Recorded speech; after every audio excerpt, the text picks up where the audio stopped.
Across the country, hate crimes are on the rise by more than 25% in the last 5 years. The good news is there's something you can do about it right here in your community.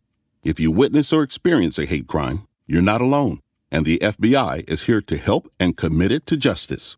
Report hate crimes at 1-800-CALL-FBI or tips.fbi.gov. Protecting our communities together. Report hate crimes.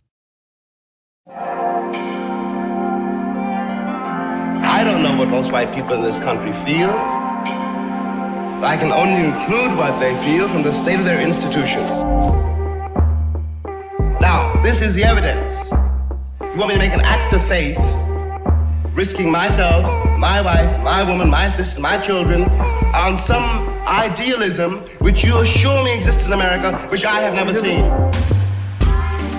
Welcome back to Black History for White People, a podcast where we educate, resource, and challenge white people about Black history. I'm Brad, and on today's show are my co-hosts Katina and Garen. Today's topic is mass incarceration. We begin our series on the topic by setting up some helpful information you'll want to refer to in future episodes. We discuss some statistics regarding our criminal justice system, compare our efforts with those of other countries in regards to criminal justice, and begin the conversation of some steps we can take to help our country's systems. We hope you enjoy the discussion. Okay, today we're going to be talking about mass incarceration. Garen, let's jump right into it. What is mass incarceration? Mass incarceration is the systematic locking up of a massive number of Americans, most especially people of color. It is largely driven by the war on drugs. They're not completely synonymous. The war on drugs is probably the largest component of mass incarceration that we're going to be spending time talking about, but it's bigger than just the war on drugs. There's a lot to it. There are these reels that sometimes I'll watch on Instagram where people will splash paint up against a canvas. And at first it just looks chaotic and you don't quite know what picture is emerging. And then as you watch, a picture starts to emerge, and by the end it starts to make sense. And it feels like that's a little bit what this episode and actually the next couple episodes that we're going to do on mass incarceration is going to be like, because there's lots of aspects of it and they don't all create a seamless picture until you start to really understand more of what's really happening. And then this picture is going to emerge. And I think it's going to be a compelling picture. But it's a complex subject to start to talk about. So today we're going to be talking mostly about the foundation that we really kind of need to build to lay some groundwork before we can really get into the history of how we got here. A really brief overview is that America locks up way more people than any other nation on earth, especially than any other developed nation. We lock up white people at about twice the rate of other developed nations, and we lock up Black and brown people at 5 times the rate that we lock up white people. So 10 times the rate of other developed nations. And this has not always been the case. It started in the 1970s, around 1972. In 1972, there were about 200,000 people incarcerated in America, and now the number is up to 2.3 million. Okay, so, I mean, I hear you say those numbers, but it's hard for me to even put in perspective. Is that a lot? Yeah, so it's a lot, and the impact of mass incarceration goes way beyond just those numbers. And this is all stuff we're going to get into. This is just the brief overview, so we're going to go in a lot more detail over this, so I don't want to get into the weeds yet. But then the other aspect of mass incarceration is that it is a tool that has been used deliberately, historically, and we're going to get into the history in the quotes. It's a tool that's been used to suppress the Black and brown community. But really, that's something we're going to get into more in the next episode and the one after. So this episode, first thing I want to do is splash a bunch of paint up against the canvas and give you a bunch of facts that begin to paint a picture of what mass incarceration looks like and what the war on drugs looks like now before we go back in more detail. Okay. So the American criminal justice system holds 2.3 million people in 1,800 state prisons, 110 federal prisons, and 1,700 juvenile correctional facilities. There are 19 million Americans who have been convicted of a past felony. There are 77 million Americans who have a criminal record, and there are 113 million American adults who have someone in their immediate family who has a criminal record. The U.S. has only 5% of the world's population, but 25% of its prisoners. Wow. That seems like a pretty big deal. Our incarceration rate is astronomical compared to other nations, and we consider it to just be normal because it's all we've ever known or encountered, especially for white Americans living in the suburbs. We don't see that what we're doing as a nation is actually far from normal. And we're going to get into more as we go through this series. We're going to get into the fact that it's not just abnormal, but it's counterproductive. It is devastating to Black and brown communities, and it's incredibly costly. Like, it's not benefiting literally anyone. So now, mass incarceration, I already said, a lot of it comes from the war on drugs. And so getting into that a little bit, the war on drugs is the largest driver of mass incarceration now. Most new incarcerations since the beginning of the war on drugs, most of the growth in the prison population has come through the war on drugs. And right now, about 40% of federal prisoners and about 1 in 5 overall prisoners are in prison on drug crimes.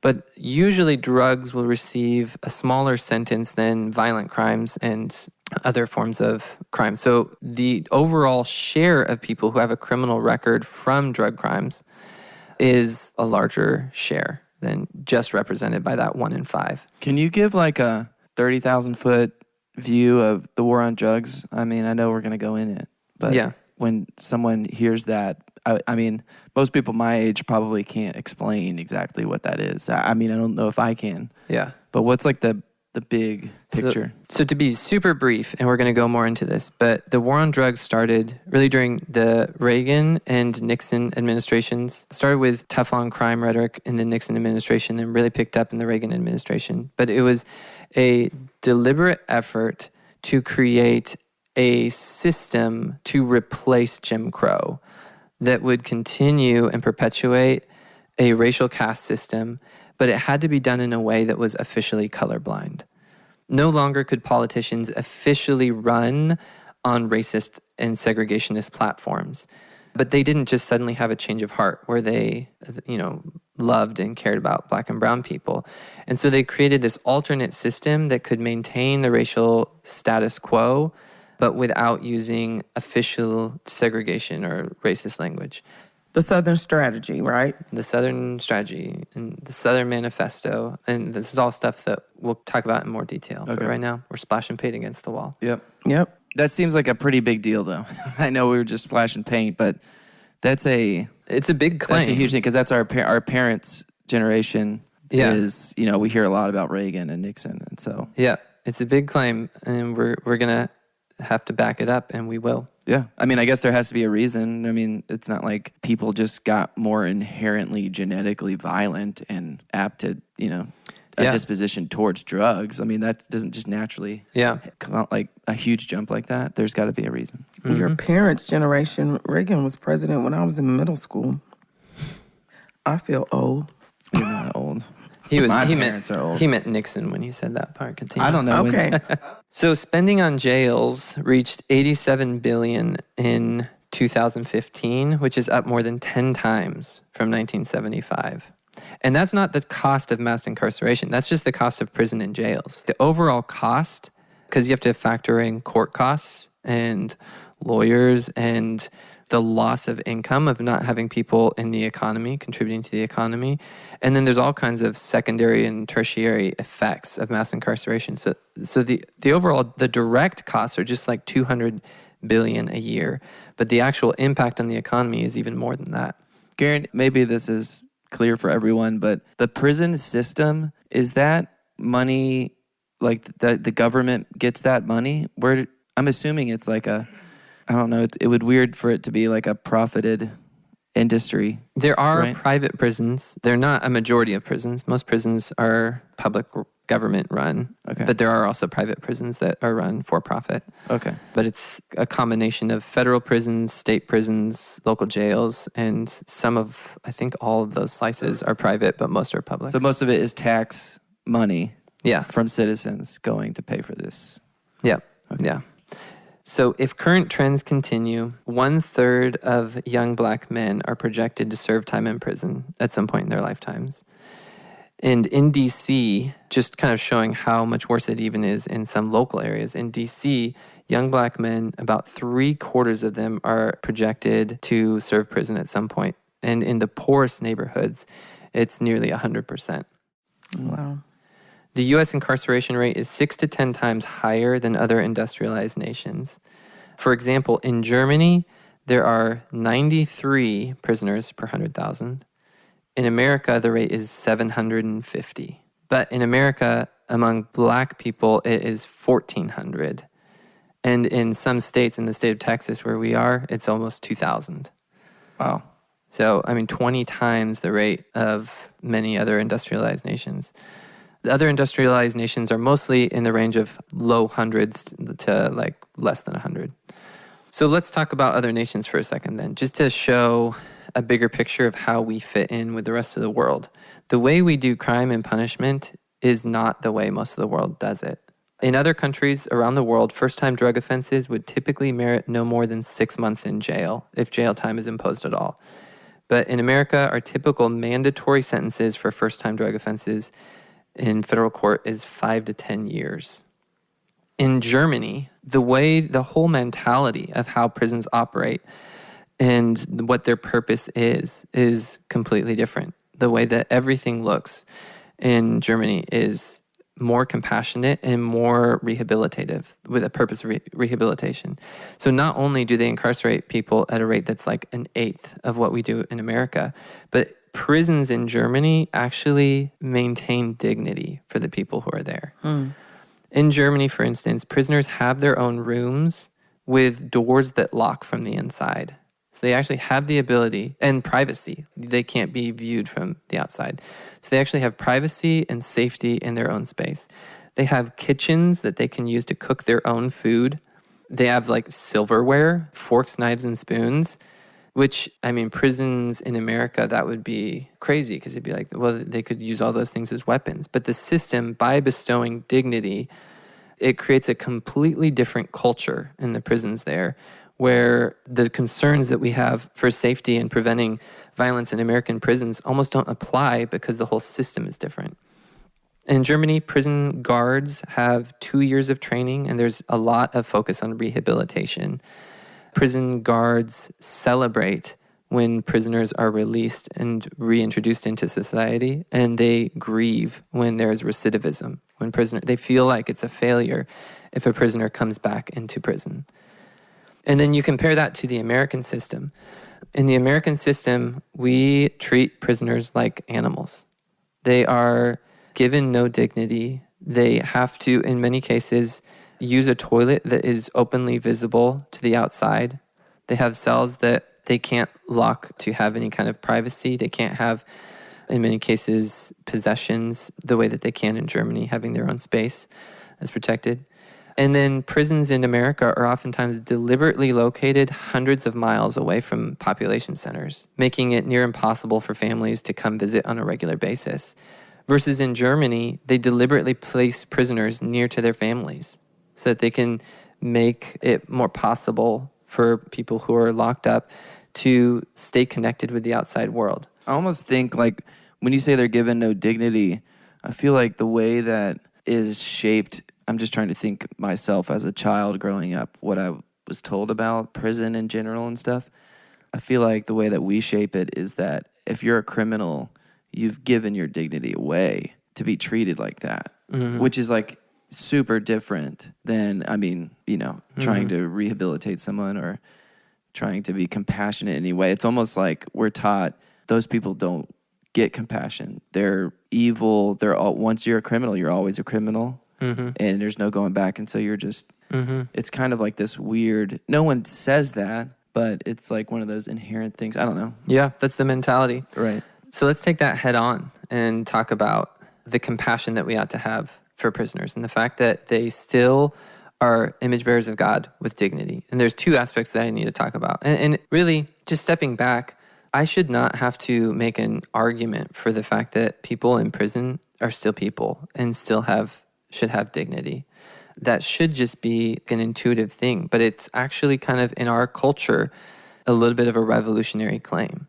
But we're going to talk about two aspects of it. First is, I just want to paint a picture of the biblical view that we should have towards prisoners, which to many people, it will be shocking for you to find out that the biblical view is actually super positive and empathetic towards people who are locked up. And then the second thing I want to present is just a little bit of like the psychology and the mental health issues that ought to draw us towards having compassion towards people who are locked up, especially towards people who are locked up for substance abuse. So painting a picture of the biblical view, for those of our listeners who consider yourselves to be Christians or under the authority of the Bible, this is something that ought to weigh very heavily. Like, you ought to allow what I'm about to read to change your worldview if your worldview doesn't line up with this. Like, you yourself profess that this is authority that you're under. So like, let this shape you. And then even for those who don't believe that the Bible is authoritative, I think this is ancient wisdom that you should know about and consider and weigh. I'm a little afraid of what you're about to read. I'm going to read some stuff that does not fit with the American system. So Hebrews 13:3 says, "Remember those who are in prison as if you were bound with them, and those who are mistreated as if you were suffering with them." Isaiah 61, in a really linchpin passage of the Old Testament, says, and it's talking about like this Messiah who was anticipated to come, and says, "The Spirit of the Lord is on me, because the Lord has anointed me to bring good news to the poor. He has sent me to heal the brokenhearted, to proclaim liberty to captives and freedom to the prisoners." That passage is the passage that Jesus chose to open his ministry on earth. That's what he quoted in the synagogue when he basically launched his public ministry. A passage from the Old Testament announcing, among other things, compassion for the poor, and among that, freedom for prisoners and captives. And then in Matthew 25, Jesus, in this like super key critical passage that gets quoted a lot, he describes people who come to him and they're like, "Hey, we did all these things, we're believers," and Jesus says, "I never knew you." And he says the marks of the people who thought that they knew him and didn't really, one of those marks was that I was in prison and you didn't come to visit me. Are these verses talking about people in prison? It's not like someone, this Christianese language of like they're held a prisoner of their sin. No, like these are verses talking about actual, like literal prisoners. I mean, it's listing them among the other categories of oppressed or downtrodden people. So it's not talking in spiritual terms, it's talking in more literal terms. So Jesus says, and you'll see that here, he says, "I was an immigrant and you invited me in. I needed clothes and you clothed me. I was sick and you looked after me. I was in prison and you came to visit me." And then, I don't have this written down, but just from memory, it's something like they replied and said, "When did we do all these things? When did we see you sick and go visit you?" And he says, "Whatever you did for the least of these, you did to me."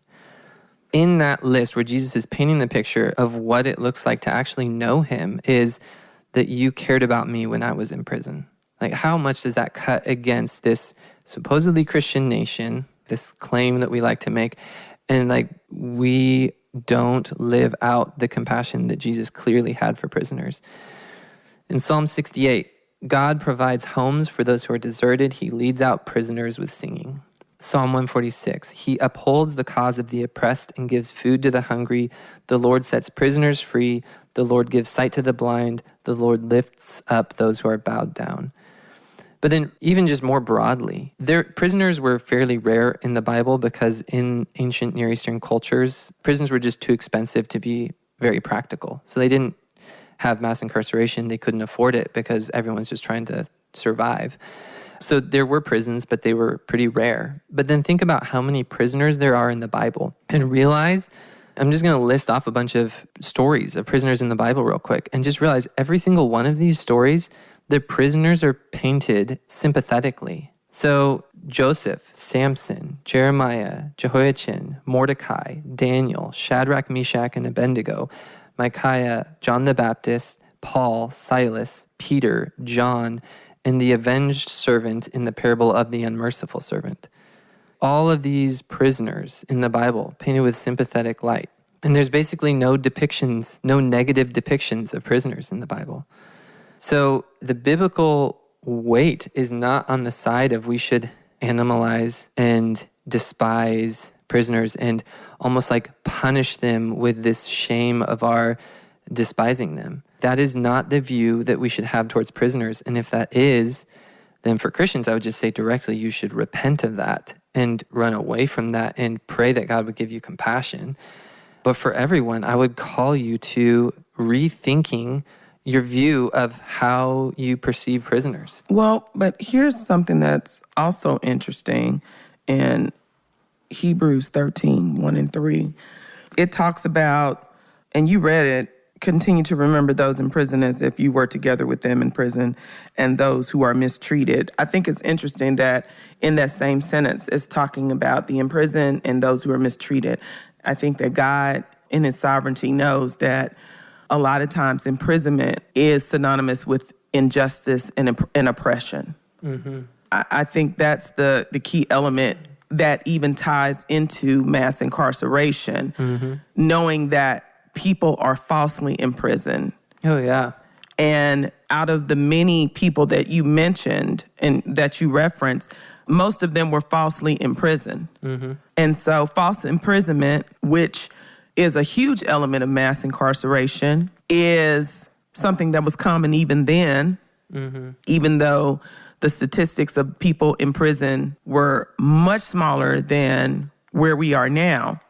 But the God of justice knows that imprisonment a lot of times has to do with oppression and marginalization. Yeah. And I'm just doing the math in my head, like as a normal person who's hearing you guys talk about this stuff and has my upbringing of like criminals are bad, drugs are bad, criminals do drugs, they're like the worst. And then I'm hearing you say that it seemed like this wasn't that big of an issue. I would say, did they have drugs in the Bible? Like, were they, you know what I mean? But and if I'm doing the math in my head correctly, I'm going to tie it always back to the claim that you made on the war on drugs and how significant that is. Because in my brain, if I'm thinking, okay, drugs are bad, that's what I've been taught, but I'm living in a post-war on drugs world. I really want to hear more about that. I know we're going to later, but that there's got to be, has to be such a huge, complex thing that I don't think people realize. Yeah. Can I just say that when you're talking about drug usage and individuals using drugs, one, drug use in prisons is a whole operation. In America, who is supposed to be the number one country in the universe. We are the number one country, Katina. In the universe. That's what everyone would say. Yeah. We can't get control of drugs. The war on drugs starts with not allowing it to come into this country and not allowing it to be produced. However, the FBI, basically under COINTELPRO, put drugs in certain communities. And so if we're doing a war on drugs, why are we even letting it come into the country? One. And two, how is it so prevalent in the prison system, in the penal system? It's almost like we got a war on drugs, but we're benefiting and profiting off the war on drugs with people, with bodies, but also the drugs themselves. I don't know, it's weird. Yeah, it almost seems like we call it the war on drugs. Right? But it's actually going to war on people. And we should be declaring war on the actual problem, but we're declaring war on and a type of symptom. People. Because certain drugs and certain people are not going to be criminalized, but certain drugs and certain people are. So the drug of choice, or the drugs that are accessible to minority communities versus the prescription drugs and opioids and that type of thing that's more accessible to white suburbanites, that's a total different, like, two ends of the spectrum of criminalization. Well, I think we've gone over in this show before where it's not like white people don't use drugs as much as black people. And, black people are like, they're the ones that use drugs the most. And so that's why that there's more of them in prison. You know what I mean? Like, I think there's studies that show, if false. Not, maybe the opposite, actually. Yeah, the white people generally are have more family wealth and higher income. And so sometimes because of that, just the market powers will drive white people to purchase different types of drugs in some cases. Yeah, but let's come back to that, because right now you had asked a question that I want to come back to about are drugs in the Bible, and just kind of there's a really cool, interesting passage that deals fairly directly with that. So, I mean, the quick answer is not really. The biggest corollary was alcohol. Alcohol certainly existed, but there's not mention of much else in the way of drugs. Okay. But looking at the Bible's treatment of alcohol, a really instructive passage is Proverbs 31. There's a passage that's written as advice to a king. And the name of the king was Lemuel. And it says, "It is not for kings, Lemuel, it is not for kings to drink wine, nor for rulers to crave beer, lest they drink and forget what has been decreed and deprive all the oppressed of their rights." So basically saying, hey, you have a position of responsibility. You should avoid substance abuse because you got a job to do. And your job that you have to do is to help the oppressed and protect their rights. And then it goes on to say, "Let beer be for those who are perishing and wine for those who are in anguish. Let them drink and forget their poverty and remember their misery no more." So it doesn't, in saying like, hey, you got a job to do, you got responsibility, it doesn't then demonize people who struggle with substances, but rather in a way, it kind of makes sense for people who are perishing and in anguish, that it doesn't actually advocate alcohol for them, but in a way it makes sense that, okay, that's going to be something that people who are in anguish and perishing are going to use. You should try to avoid it. And it goes on to say, "Instead, speak up for those who cannot speak for themselves and for the rights of all who are destitute. Speak up and judge fairly. Defend the rights of the poor and the needy." So the picture I take from that is, I think believers and just people who aren't trying to cope with massive amounts of trauma, and we're going to get into trauma and its relation to drugs in a minute. Yeah. But people who aren't trying to cope with massive amounts of trauma, we ought to try to avoid substances, or in the case of alcohol, drink responsibly, in order not to be led by substances into a mental state where we're not able to accomplish our goal, which is to love and help people around us. But there's no stone throwing here at people who struggle. And that's exactly what we need to talk about next, is the compassion that we ought to have for people who are struggling with trauma and trying to cope with it. So most people who struggle with drugs, and I think especially for opioids and drugs that kind of numb pain, most people who struggle with those are people who are struggling with the effects of trauma. So let's talk about trauma for a second. Trauma raises the body's fight or flight instinct, and it causes neurochemical called cortisol and a release of adrenaline. And adrenaline has the effect of encoding memories. Whenever you go through something traumatic, you remember it really well. I can remember my earliest childhood memories tend to be moments where I had a lot of adrenaline, either because it was something really exciting or really scary. And that's because adrenaline actually helps encode memories. And cortisol raises the body's fight or flight instinct. It'll actually increase the body's heart rate. Cortisol will, if you have trauma, you actually can get to the point where you have a higher resting heart rate. Like the body is constantly more hypervigilant, more aware of its surroundings. This all makes sense to some degree. Imagine that you are in a hunter-gatherer society and your tribe gets attacked by another tribe. All of a sudden you hear a war cry, and then you see like arrows flying and your village is getting attacked. Like you need adrenaline because you need to be able to go into fight or flight mode. And then you also, in the future, after that war, that battle's done, you need your body to constantly be more ready to prevent that from happening again. And so from then on, anytime you hear something that sounds remotely like a war cry, your body's immediately going to be ready to defend. And this happened to me. I was in a car accident. And now anytime I'm driving in a situation that's kind of similar to how I had gotten into that car accident, all of a sudden I'm like hypervigilant. This has somewhat tie into like even veterans that have PTSD. Mm-hmm. Yep. And veterans, that's a good illustration of where it's going next, is that when you go through repeated trauma or trauma that's intense past a certain point, the body no longer is just triggered by that war cry or that similar trigger, but your body can actually get to the point where it is continually vigilant, continually anxious, it can lead to generalized anxiety.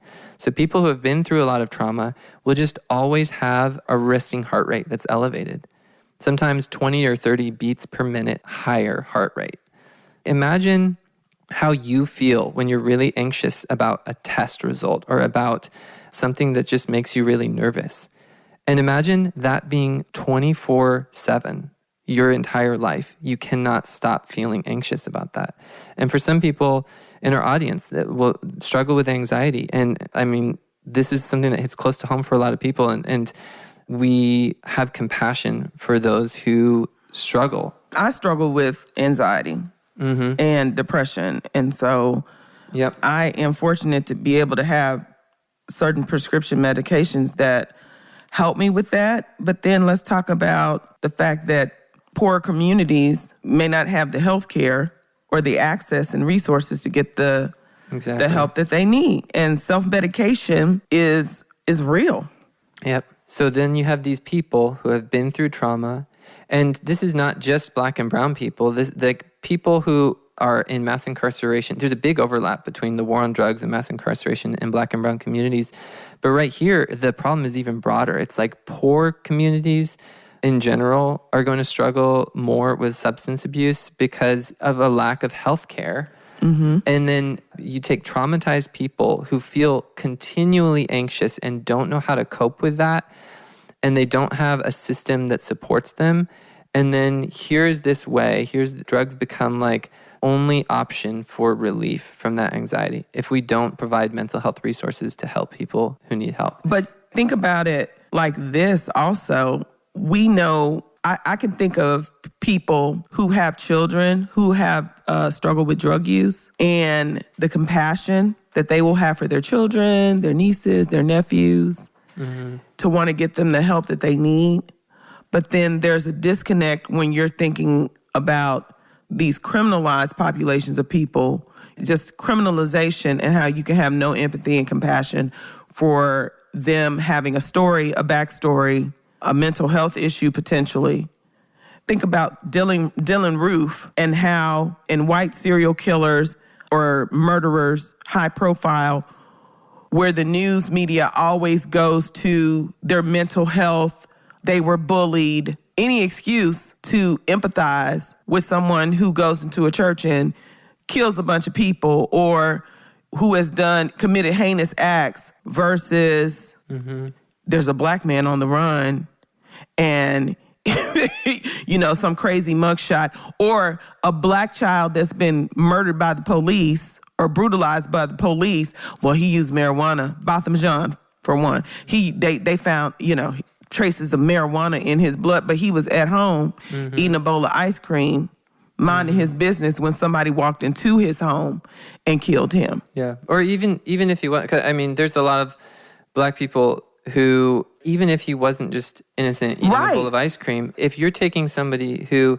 they don't share the backstory of how many Black and brown people have come from a situation where they had parents who had to work multiple minimum wage jobs growing up, and so they didn't have parental influence. And then white conservatives oftentimes will blame the Black and brown community for they should have parented their kids better, while not recognizing the trauma that system produces of kids who are struggling with food insecurity growing up, not having enough access to good and healthy food, or living in formerly redlined ghettos where the population density is like 15 times higher in many cases than the surrounding white communities.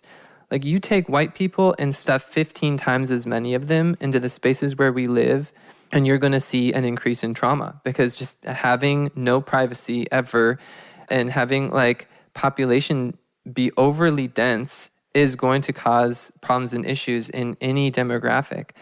And then there's just this lack of compassion for recognizing the humanity of people who then, in response to trauma with a lack of healthcare resources, are going to turn to drugs. Well, and also think about how drugs have been criminalized when throughout history there have been drugs of choice between middle class and wealthy social classes versus poor and impoverished social classes. So back in the day, it was nothing for white people to be walking around with some form of substance in their pocket watches. And just whip it out and snort it or whatever. Yeah, they had cocaine and Coca-Cola. Right. But black people and indigenous people smoking cannabis is only bad because the system made it bad. Yeah. Because now America is benefiting and profiting. It's benefited and profited off of black people who have gone to prison for weed and petty drug offenses. But now it benefits and profits and has become big business. Cannabis has become big business. And there are people who still are in prison for petty drug offenses for the same drugs that America now benefits and profits off of. Can you imagine black people and indigenous people being able to profit off of selling marijuana? Because that's what we're doing right now. We have, they may have been selling marijuana on the street and go to prison, but now you sell it in a dispensary, and it romanticizes, and it makes, like jazz makes a lady out of it. And jazz music was bad until they took it and made a lady. It's this appropriation. Oh, we're gonna do it, but we're gonna make it classy. Yeah, it's still the same drug. And I think something you said, like, even we're probably gonna hit this every episode that we talk about this, but compassion, and we can kind of overlook that as like, you should have compassion for people, but it's like, I wonder what you really think. Like, probably a good exercise for you, that if you're listening to this, is when you read a story or you watch something on the news, no matter what the race of the person is, I wonder what you think about that person as the story's being told about them, whether they're white, black, brown, and they do mention drugs or they mention a criminal. I wonder what your brain starts to think of that person as, because I would imagine in most cases it's you don't really think of it as a person. You think of them as a problem. And you don't see drugs as the issue. You see that person as the issue. And then, which causes you to not have compassion on that. You don't see them as a human. Like, you don't actually see them as a person that is hurting. It's almost like we see them as like this inherently evil person that only wants to do bad things. Our culture has given us a license to despise people who use drugs and prisoners. And that is something our culture made up, that is not present in other nations in the world, was not present in the past in our nation, is not present in the Bible. And it is super harmful and counterproductive. And it's harmful and counterproductive not only to that person, but to our economy. Yeah. Like, even if you're not a Christian and you don't have, or let's say you just don't like people, and for whatever reason, and you're not going by some authority that's telling you to love people. I would think, even from a selfish perspective, yes, I want to be able to make money and do things in the world. And I want our country to be great. Well, it's like we're preventing that from happening, from not seeing people as people. Yeah. That's crazy. If our criminal justice system operated like other industrialized nations that actually in many cases have better results and lower recidivism rates, we could literally save over $150 billion a year, which would be enough money that we could, that's about the amount of money that would be required to eliminate poverty. That's unbelievable. That's so much money that I think it goes over people's head. It's like, what do you do with $150 billion? Yeah. You're telling me you can eliminate poverty over the course of time? Just in general, but for about $150 billion that's crazy. a year. For the amount of money. Why wouldn't? And that's a great question. Literally, why wouldn't we do that? Well, and we're going to get into the history. We literally turned, in the start of the war on drugs, we defunded public housing and other housing programs for the poor and redirected that money to the construction of prisons, making prisons the nation's #1 housing program for the urban poor. And we could switch it back if we wanted to, but it would require a will and a compassion that is not currently present in our politics. But the thing is that our system benefits off of poverty because we use it to fuel prisons, and it's a labor force. Mass incarceration and convict leasing are so completely tied together. Mass incarceration produces a labor force in privatized prisons, right? Yeah, I mean, like firefighters who work for, what is it, like a couple dollars a day? Right. Like convict firefighters who risk their lives working for a couple dollars a day that the state can use. And they do it because it's just a way to get outside, and it's better than just being locked in a cell. But it becomes like this perverse incentive for the nation. Yeah. But let's get into the fact real quick that the war on drugs is fundamentally unwinnable. There's no way it's a failed program from the beginning. Like you're saying we can't There's no way drugs? we could ever eliminate drugs. Just from an economics perspective, follow this for a second. There's no way we could win. So what happens, let's say America overnight had this huge success and we caught half of the drug dealers in the nation all at once in one night. What would happen? Well, what would happen is all of a sudden drugs would become more rare.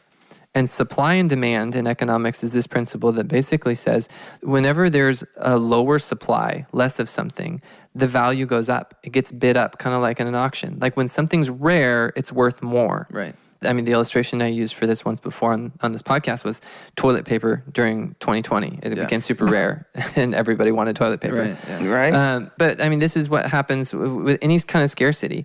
So if drugs became more scarce, all of a sudden the value of drugs skyrockets.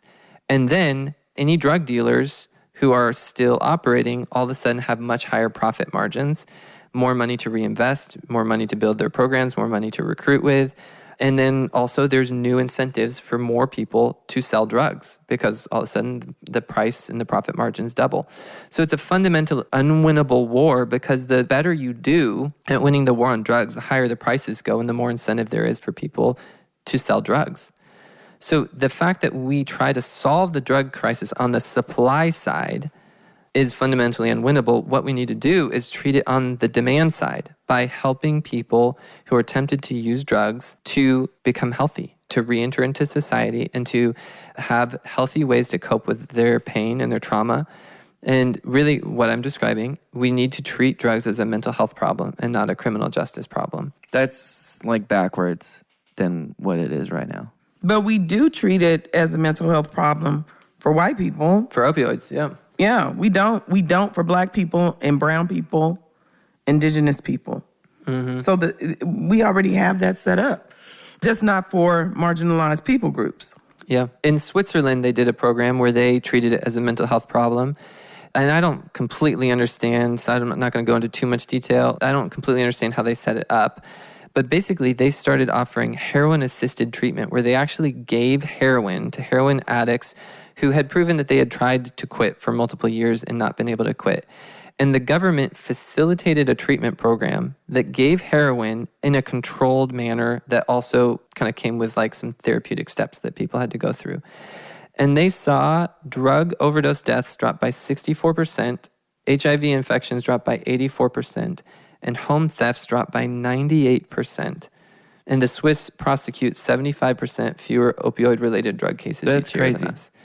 So That's crazy. Yeah, switching to a mental health perspective that doesn't just... Well, because think about it. When you take a drug-addicted person who's trying to cope with... has an unhealthy way of coping with anxiety and pain, and then you lock them in a prison, take away their dignity, they may be sexually assaulted in prison, and then they get out of prison, and all of a sudden now they can't vote. They, in many states, can't drive. They can lose their license. They lose access to food stamps, housing assistance. They probably can't get a job because other than maybe a minimum wage job, because a lot of jobs have the checkbox where if you have a felony conviction, they won't hire you.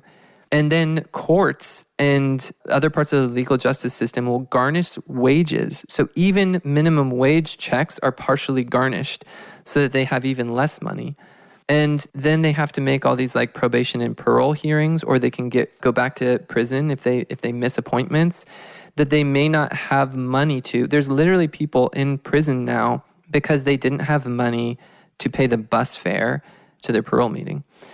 So we basically release people from prison and then continue to punish them and shame them for their criminal record in a way that takes somebody who already was struggling with trauma, and now they have no legal way to make an income other than probably to use or sell drugs, like to continue to numb the pain in an unhealthy way or sell drugs. And compare that to other countries where they have much lower recidivism rates. And the way they accomplish that is by helping people get jobs and helping them get back tied in with their family and taking away the shame and stigma of drug use and turning it more into like a mental health problem so that people receive compassion rather than demonization. And it actually works better and leads to better results and lower economic costs.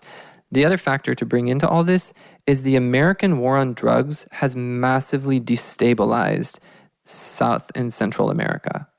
Our entire hemisphere is struggling because of our folly in the war on drugs. The cartels in Mexico make most of their money from American drugs, and they use much of that to buy guns that then is used to terrorize the Mexican population in the places where the cartels are strong. Many Central and South American countries, there's a huge market for drugs that leads to organized crime that is fueled by the drug war and the high prices of drugs that come from the drug war. If we in America changed our mentality, legalized drugs, but in a way that was regulated and required steps towards treatment and mental health and taxed marijuana sales and used that money to fund rehabilitative programs, we would not just be better off for ourselves as a nation and save massive amounts on prison expenses, but we would actually help to bring stability and reduce organized crime throughout the entire hemisphere. But are you saying that not to stop criminalizing, but to stop criminalizing as much problems and not as punitive, but more as a restorative process actually works better? Yes. What I actually my own convictions, what I think we should do, I don't think marijuana should be criminalized at all. Even large amounts? Yeah, I think that it should be legal and then taxed, and then the tax money should be put towards good uses that bring restoration. I don't and haven't and won't smoke marijuana. I don't think, and that Lemuel passage that I read earlier, it's I think that we ought to focus on, you don't have to support marijuana in order to think criminalization is a big problem. You don't have to think it's a beneficial thing to think it's worse to criminalize it than it is to regulate it, tax it, and use that money towards something productive. Because cartels get a majority of their funding from marijuana. I've seen the statistics before, I don't remember off the top of my head, but a ton of marijuana money ends up in organized crime. And it's all a cash-based system, and the fact that people have to transact, because banks don't enter into those deals, so people have to carry massive amounts of cash to buy and sell marijuana on the drug trade. And when you're carrying around massive amounts of cash with other illegal people, it leads to all kinds of violence because people are trying to rob each other and steal suitcases full of cash, and it leads to crime that other people get caught up in. It also, the whole marijuana drug, people talk about marijuana as a gateway drug. It's proven not to be a gateway drug for people. But it is a gateway drug for drug dealers. Drug dealers oftentimes start out by selling marijuana and only then start to get into higher profit margin drugs, like harder drugs that they sell. So marijuana actually is an entryway for people who will get convicted for marijuana possession, sent to prison, get out of prison with no hope of getting a job because they have this conviction of marijuana possession. And then they'll oftentimes have to end up selling other drugs. Or I guess they don't have to, but that's what is kind of like, who can blame them if you can't get another job to support your family other than selling other drugs? So it becomes a counterproductive, massive failure to try to criminalize marijuana. And then other drugs, I think any drug that's actually addictive, I think we should have a lot more regulations and protections around. And it should only be available in a legal way in conjunction with a treatment program that is therapeutic and has a mental health angle that's attempting to help people get off of it. But I think that even there shouldn't be penalties for possession. If there is criminalization, it should be just on the sales side. But the most drug offenses in America today are for possession. We're going to get into this later, but kingpins, like the ones who we actually think in our heads that the drug war is really attempting to catch, those people tend to have a lot of money, a lot of drug money that police departments can confiscate. There's something called civil forfeiture, where police departments can take money if it's associated with drug trade. Right. Those people, drug kingpins... What do they do with that? They can use it for their funding. The police departments actually get the money that they confiscate through civil forfeiture. But drug kingpins don't always have all the money readily available where the police, know where it is. So drug kingpins can actually buy down their sentences by turning over drug money. And there's studies on this that have shown that, I'll get into the statistics later, but they can basically, for every $50,000, I think, journalists have found that they'll buy down their sentences by 6 years. What? And so what ends up happening is drug kingpins don't actually end up getting locked up for very long because they'll buy down their sentences with drug profits, whereas people who are poor and are caught for possession are the ones who bear the brunt of the war on drugs. So that's how Wilson Fisk don't ever go to jail, basically. Yep. Marvel. Wilson Fisk stays out of jail because he buys him, and yeah. Mm-hmm. That's the reality of the war on drugs in America and the incentives that we have that are all twisted. And we're going to get into that more. Well, and you're talking about addiction. Cigarettes are more addictive than marijuana. Mm-hmm. Alcohol can be more addictive than marijuana. Mm-hmm. Like you were saying, it is proven not to be a gateway drug. The only reason why it has been bad for so long is because it's a natural plant that people can grow and assess. Like, people can grow marijuana themselves, but it's a cheap drug for minority poor people. Mm-hmm. That's the issue. No one should be in prison for marijuana. No one should be in prison for weed. If that's the case, they should be in prison for cigarettes, nicotine, or alcohol. But you only get put in jail for alcohol if you're driving and hit somebody. Mm-hmm. Or if you're driving drunk and, you have an accident or you get caught. But it's just crazy to me because, again, we can go through all of these statistics about, which is great information, but ultimately marijuana, cannabis needs to be legal. Yeah. People who are drunk oftentimes become violent, but cannabis does not make people violent. Alcohol has more negative health implications, more risk of DUI accidents. It's basically in every measurable way more harmful than marijuana. And there's a story in Texas, and there's several stories as people are trying to legalize cannabis, where it helps cancer patients, it helps people with pain, neuropathy pain, it helps with anxiety. There are medicinal strains that help with anxiety and depression. Marijuana medicinally has so many benefits that a lot of even other prescription drugs don't have. Mm-hmm. And oftentimes it can be used as an alternative to prescription drugs that are more addictive. Exactly. I'm struggling. I'm imagining a person is thinking, okay, I'm a Christian and it feels weird to be like, let's legalize marijuana. You know what I mean? That feels weird to say. It feels weird because it feels weird in white America. Yeah. No, that's what I'm getting at. Why, if what you're saying is true, that decriminalizing it would actually benefit everyone in every way, I guess the only thing it wouldn't benefit are the people that are currently benefiting off of this broken system. Right. Which is what we don't want bad people to benefit from bad systems. So that seems clear. But if you're saying to not uncriminalize it, but to decriminalize it in every way would benefit everyone in every way, why am I struggling with that? Because of how we've been socialized, like he said. But also, think about it.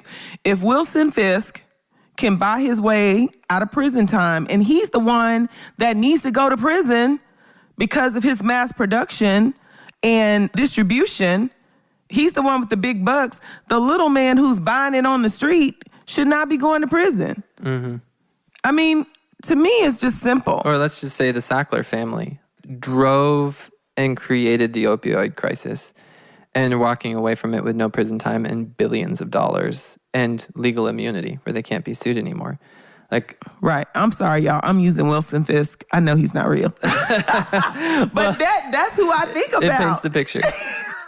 But yeah, so to answer your question, though, to get into that, we're going to talk about the history of how we got here more. But much of how we got here was overtly racism. Right. And so that's how did we get to the place where we are right now, and why are our assumptions our assumptions? Why is America different from every other country?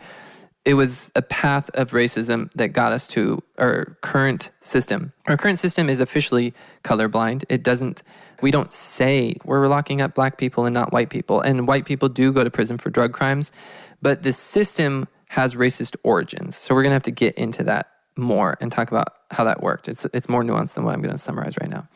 And real quick, if white people are having social parties and they're having drinks and they're drinking alcohol, how is that, like, I think it comes down to Christians being evangelicalized from America to think this is bad, bad, bad. This is good, good, good. Mm-hmm. They get together and have parties and they drink. How is that different?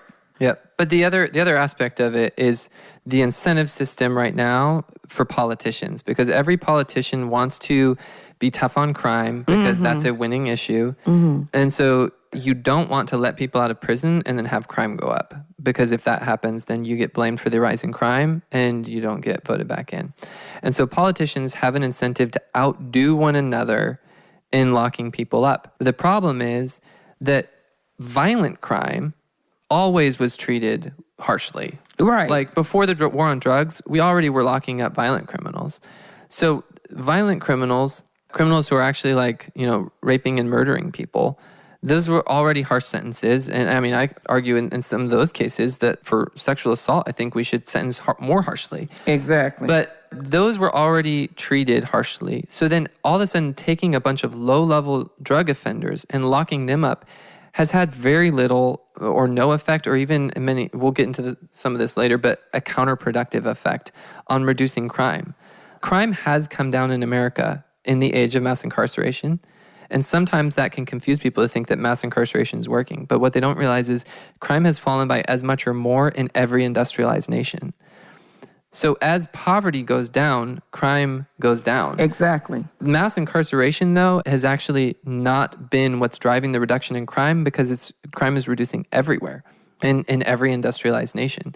And so people, I think, or politicians fear that, like, hey, I don't want to end mass incarceration because if crime goes up, I'll look like I'm soft on crime. And so they continue the system when actually the system is not working. But also, when you're thinking from a political standpoint, mass incarceration is the labor force for JCPenney. When you're talking about these work release programs where people are making, like you said, a couple of bucks, mass incarceration funds private prisons.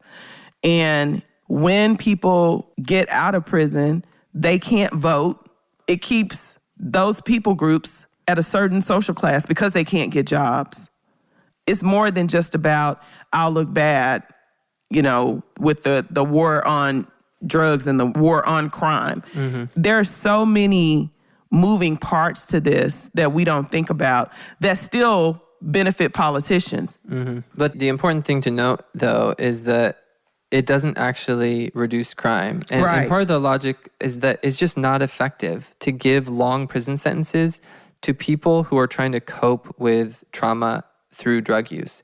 Because they're not thinking about what's going to happen 10 or 20 years from now. They're thinking about, how do I survive the pain that I'm feeling right now? And here's a short run way out, is I can use this drug, and there's not a social support system to help me actually pursue health. So here's what I'm going to do to try to escape from my pain. And the threat of these way out in the future consequences doesn't mean much. So a lot of scholars think that we've passed a point where the diminished returns of increased imprisonment have gone past zero, and that it's counterproductive because it rips apart fragile social networks. It destroys families. It leads to children whose fathers are absent. It creates a permanent class of unemployable people who then are more likely to have to pursue crime because they can't get a job. And unemployment is a big predictor of who's going to participate in illegal activity. Also, just the illegal nature of drugs creates all kinds of victimization for people who are addicted to drugs. Women who are addicted to drugs oftentimes are sexually abused because the seller of the drugs knows that they can take advantage of the woman because she's participating in an illegal activity and can't call the police while she's high. So it creates this system where abuse and abusive people is allowed to be perpetuated. it takes advantage of the desperation of poor people and addicted people. It stigmatizes them so that they don't have a way to pursue the actual social connections that produce meaning in life and can actually be the way out of mental health problems. The actual solution of what we need is social connection, but prison rips apart social connections. So a lengthy prison term may actually increase the odds that reentry will be extremely difficult, leading to relapse and re-imprisonment. About 30% of released prisoners are rearrested within 6 months of release. It's because of how difficult we make reentry. And within 3 years, nearly 68% of people end up back in prison. That's not great. More than a third of prison admissions are a result of parole violations. So just like technical parole violations. And many of those are just people missing appointments because they're not organized or can't afford a bus fare to get there. This is a quote from the book Mass Incarceration in the Age of Colorblindness by Michelle Alexander. If you fail after being released from prison with a criminal record, your personal badge of inferiority to remain drug-free, or if you fail to get a job against all odds, or if you get depressed and miss an appointment with your parole officer, or if you cannot afford the bus fare to take you there, you are sent right back to prison, where society apparently thinks millions of Americans belong. And the Equal Justice Initiative has this quote: "More incarceration doesn't reduce violent crime. Using prisons to deal with poverty and mental illness makes these problems worse. People leave overcrowded and violent jails and prisons more traumatized, mentally ill, and physically battered than they went in. Mass incarceration does nothing to reduce violent crime. Because violent crime already receives large sentences, mass incarceration increases penalties for nonviolent and drug crimes." And then today, nearly 10 million Americans, including millions of children, have immediate family members in jail, or they're currently in jail or prison. And more than 4.5 million Americans can't vote because of a past conviction. Okay, so I think we can end this first part by, I want you to answer two questions. The first question is, I'm a Christian, and it's hard for me to feel compassionate sometimes towards the way that I was brought up, the way that society tells us to think about things, the way that, tons of factors. It's hard for me to be compassionate towards when I see something on TV about someone that was caught with drugs or someone that got arrested with weed, or, I just hear some story. Like, how do I fix that? How do I become more compassionate towards people just in general, but specifically people that are being criminalized in more sense than just the literal criminalization, but like they're just being like completely like devalued, and it's hard for me to be compassionate towards them. And then the second thing I'd love for you to answer is just like, where are we going to go from here? What's the next episode? What are we going to dive into? Yeah. So I think that the first thing is just to realize that you don't have compassion and that that's not actually good. The first thing is just to desire to come to a place of compassion. And for most people in America, we have just been, you're like the fish in the water that doesn't know that he's wet because water is just everywhere. We are in a system that demonizes criminals and people who use drugs and doesn't consider what they're going through and doesn't consider what they've endured or what they've gone through.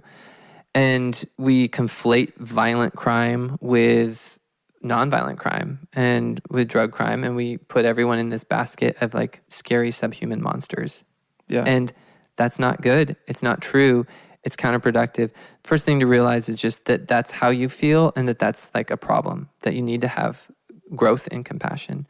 And then you can pursue compassion. You can't pursue it until you know that it's a problem. But then once you realize that it's a problem, you can start to pursue compassion. I think some ways you can do that is by getting intellectually informed. And so a good resource for that would be the book I just quoted, Michelle Alexander's book, Mass Incarceration in the Age of Colorblindness. But then a resource I've recommended before and continue to recommend is the Serial podcast has a season 3 that kind of interviews and goes into the stories of people who are experiencing the criminal justice system and encountering it. I think that's a good tool, just to like learn the stories of people who have gone through the criminal justice system to see what it looks like from somebody who's actually experiencing it. And then, all the verses that we read earlier, I think just that reminder that our call is to love people, and that as you do to the least of these, you do to me. And like, who do you think the least of these is talking about. Like, you think there's people who are low enough that you get to not love them, that you get a pass to not love them. That is factually incorrect. Whatever you do to the least of these, whoever you're least inclined to love is precisely who you need to be loving and elevating the most, because as you do to these, you do to Jesus. Like, that's what he claims. And so you need to reorient your goals, and your goal needs to be love and compassion and empathy. So in the next episode, we're going to get more into the history of how the drug war started, and looking at some of the quotes from Nixon advisors and the people who were there in the room that were making the decision of how do we I'm assuming those thing. are not going to be great. They're not going to be great. There's going to be a lot of racism happening. And then we're also going to talk about just how it works, what the incentives are for police departments. Many people would be surprised that initially police departments were actually not on board with the war on drugs. Initially, only 2% of the population understood or thought that drugs were a problem. So we're going to see how over time that shifted, and how political frenzy and advertising and marketing convinced America that drugs were public enemy number one. Yep.